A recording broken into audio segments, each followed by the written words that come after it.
السلام علیکم. راشد علی نظامی. آج ہم کلاس 10 کے پروز سیکشن سے جو ٹاپک ہم نے سلیکٹ کیا ہے دا خیبر پاس، رائٹ. اور یقیناً the Khyber pass it is a very famous and renowned place. Every Pakistanis and even out of the countries, peoples, they know and they heard about it, right?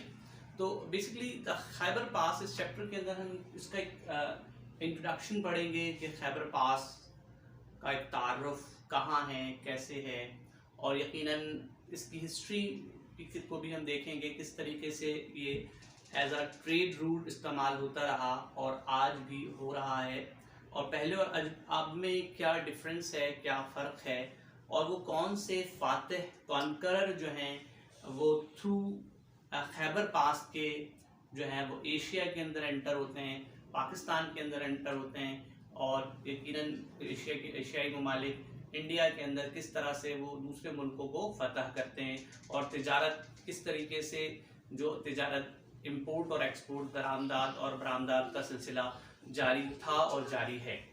تو یقیناً یہ ایک خیبر پاس جو ہے اس سے پہلے جو ہے وہ ایک نیرو کیا ہے اسٹوڈنٹس، ایک نیرو ماؤنٹین ویلی ہے. Narrow means very low, less distance.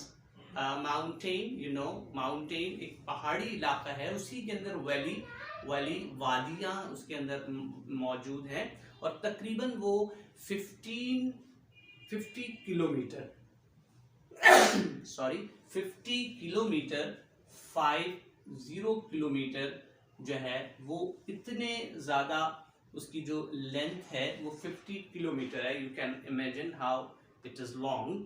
اور یہاں سے ٹریول جو ہے وہ خیبر پاس سے ہوتے ہوئے افغانستان میں ہم داخل ہو سکتے ہیں، رائٹ. اور خیبر پاس سے میں داخل ہونے کے لیے ہم پاکستان سے جو ایک بہت ہی مشہور شہر ہے، ہم سب کی دلوں کی دھڑکن ہے، پشاور، ٹھیک ہے، وہ ہے ایک اینڈ پر پشاور ہے، اور دوسرے اینڈ پر جو افغانستان کا ایک ترکھم بارڈر ہے، رائٹ. تو keep in your mind Peshawar and Torkham, اور اس کو ہم فرنٹیئر پوسٹ آف ترکھم بھی کہتے ہیں. جو خیبر پاس ہے وہ ابھی نہیں بلکہ ہزاروں سال سے پہلے 1000 years ago وہ بہت، اس وقت بھی وہ تاریخ میں بھی بہت مشہور تھا.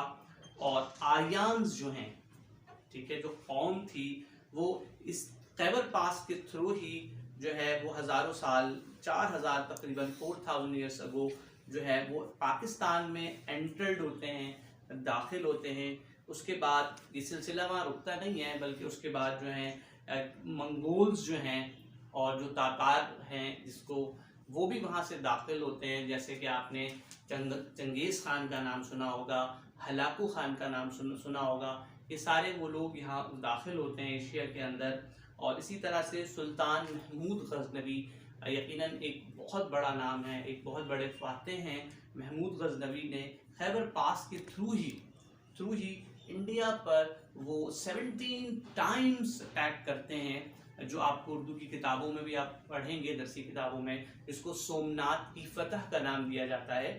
تو انہوں نے 16 ٹائمز اٹیک کرنے کے باوجود وہ اس کو فتح کرنے میں ناکام رہے.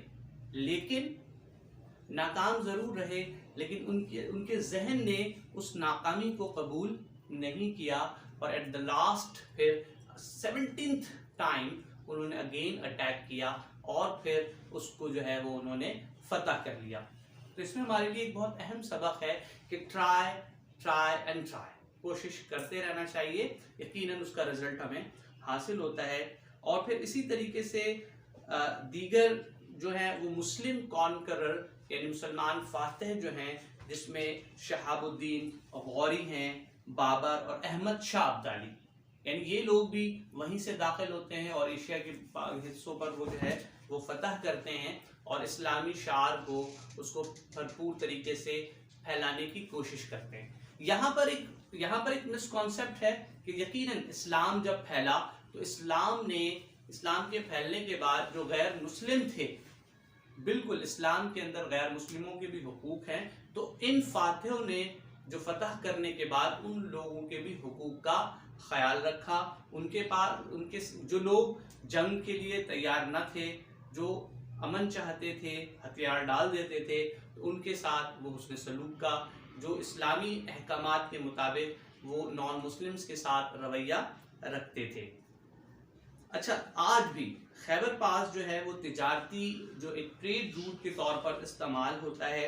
اچھا، فارملی ویسے تو کیمل، اونٹ کے جو کیرونز ہوتے تھے، اونٹ کے لمبے لمبے ایک سلسلہ اونٹ کا چلتا تھا، جس کے اوپر وہ کیرٹ کیا لے کے جاتے تھے، وہ بیل جو ہوتے تھے، مثلا کاٹن کے، روئی کے گانٹ کہہ لیجئے یا بوریاں کہہ لیجئے، اسی طرح سلک جس سے بہت ساری دیگر چیزیں بنائی جاتی ہیں، اینڈ اسپائسز مینز جو مسالہ جات ہیں، ٹھیک ہے، from India and China to Afghanistan, ٹھیک ہے. اسی کے ذریعے جو ہے وہ یہ تمام چیزیں جو ہیں ان علاقوں تک پہنچتی تھی.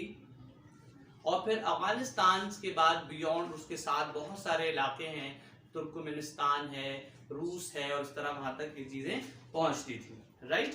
اچھا، ایک مرر جو شیشے کا کاروبار ہے وہ بھی لائے تھے. فر جو آپ نے دیکھا ہوگا، جیسے فر مینس بلی کے جو پر جو اس کے اوپر وہ ہوتا ہے، فرم اس کو کہتے ہیں، اس سے بہت ساری چیزیں بنائی جاتی ہیں. سکنز جو ہوتی ہیں، کھالیں، اس سے جیکٹس، جوتے اور بہت ساری چیزیں بنانے کے کام آتی تھی. اینڈ فروٹس جو ہے وہ فرام دیئر فار انڈیا میں یہ ساری چیزیں اس روٹ کے ذریعے، اس راستے کے ذریعے آتی تھی. اور and the countries to the east, اور بہت سارے مشرقی علاقوں میں وہ تمام اشیاء ضروریات زندگی کی تھی، وہ وہاں تک پہنچتی تھی. اور آج تک کیا لکھا ہے students, traders still use this route. آج تک جو تاجر ہیں وہ اس راستے کو تجارت کے لیے استعمال کرتے ہیں. اور پہلے جیسے کہ ہم نے عرض کیا کہ اونٹ کے ذریعے اور گدھوں کے ذریعے، اور اس طرح سے جو ہے وہ تجارت کا سامان ایک جگہ سے دوسری جگہ منتقل ہوتا ہے. لیکن آج ترقی یافتہ دور کے اندر یہ کام جو ہے وہ ٹرینز کے ذریعے، لاریز، بڑی بڑی گاڑیوں اور ٹرک کے ذریعے سامان ایک جگہ سے دوسری جگہ منتقل ہوتا ہے. اور اس طرح خیبر پاس آج بھی اتنا ہی مصروف ترین شاہراہ کہہ لیجئے، وہ ایک راستہ ہے جتنا کہ آج سے پہلے کبھی ہوا کرتا تھا. اسٹوڈنٹ، یہ پارٹ 1 ہے، ہم اس کو انشاءاللہ اس کو جاری رکھیں گے. اس کے بعد آپ کو پارٹ 2 اس کا بقیہ حصہ ضرور آپ دیکھیے گا، تاکہ آپ چیپٹر کو اوور آل بہتر طریقے سے سمجھ سکیں. Thank you very much.